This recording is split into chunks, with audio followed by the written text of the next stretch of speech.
இன்னைக்கு நம்ம என்ன மெடிசன் பற்றி பார்க்க போகிறோம் அப்படின்னா லாக்டிக் ஆசிட். அதாவது ஜான்ஸ் கால்டன் சொல்கிற லாக்டிக் ஆசிடோட எசன்ஸ் என்ன, அதோட நேச்சர் என்ன அப்படின்றத இன்னைக்கு நம்ம டீட்டெயிலாக பார்க்க போகிறோம்.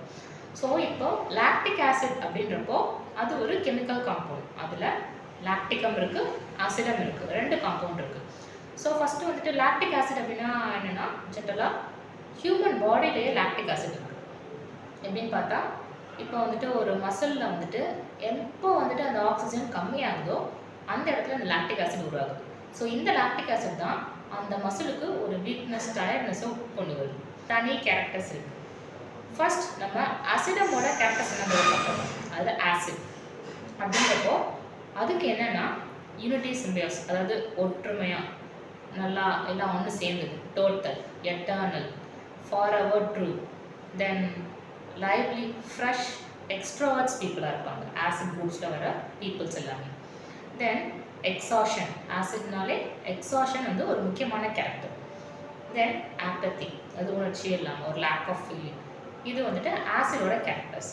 தென் லாக்டிகம் அப்படின்னு பார்க்குறப்போ ஃபர்ஸ்ட் வந்துட்டு லாக்டிகம்னாலே கேர்ள், அதுவும் எஸ்பெஷலி சைல்டிஷான ஒரு கேர்ள். தென் டிபெண்ட், தென் நெக்ஸ்ட் ஃபெமினைன். இதுதான் லாக்டிகமோட கேரக்டர்ஸ்ன்றது. ஸோ இப்போ இந்த லாக்டிக் ஆசிட் அப்படின்னு ரெண்டு ஒன்று சேர்றப்போ இதோட எசன்ஸ் அப்படின்றது என்னவா இருக்குன்னா, the girl that never grows up. This is the essence of the lactic acid, the girl that never grows up. So இதை டீட்டெயிலாக பார்க்குறப்போ என்ன வரும்னா, ஒரு சைல்டிஷான ஒரு விமன், அதாவது அது வந்துட்டு ஒரு சைல்டிஷான ஒரு சின்ன யங் விமனாக கூட இருக்கலாம், இல்லை ஒரு ஓல்ட் ஏஜ் நல்ல ஒரு வயசான ஒரு விமனாக கூட இருக்கலாம். அவங்க வந்துட்டு சைல்டிஷ், டிபெண்ட் இந்த மாதிரி இருக்கிறது ஒரு classical example of lactic acid. So இவங்க எப்படி இருப்பாங்கன்னா, ரொம்ப ரொம்ப சைல்டிஷாக இருப்பாங்க, வெரி இம்மெச்சோர்டு பீப்புளாக இருப்பாங்க. அவங்களோட பேசுகிற டோன் எப்படின்னா ஹை பிச்சுடு லிட்டில் லோ வாய்ஸாக இருக்கும். அதாவது அவங்க பேசுகிறதுலேயே வந்துட்டு நமக்கு தெரியும் சில்லித்தனமான விஷயங்கள் அந்த மாதிரிலாம். Their mannerism and way of speaking can be way put down and chilli.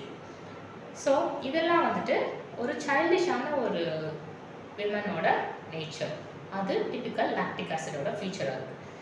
Then tend to cling to their mother.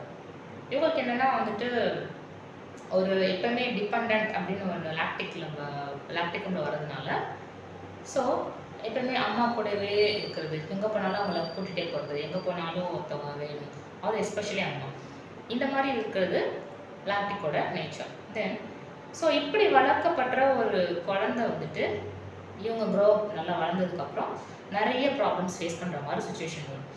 முக்கியமாக எதனால் அப்படின்னா, they don't take any responsibility. எந்த ஒரு ரெஸ்பான்சிபிலிட்டியுமே எனக்கு வேண்டாம் அப்படின்ட்டுருக்காங்க. ஸோ அதுக்காக அவங்க என்ன வேணால் அவாய்ட் பண்ணலாம். ஏதாவது ஒரு விஷயம் அப்படின்னா இது எப்படியாவது நம்ம அவாய்ட் பண்ண எதுவும் எஸ்கேப் ஆகிடலாம் அப்படின்ற மாதிரி ஒரு டைம்.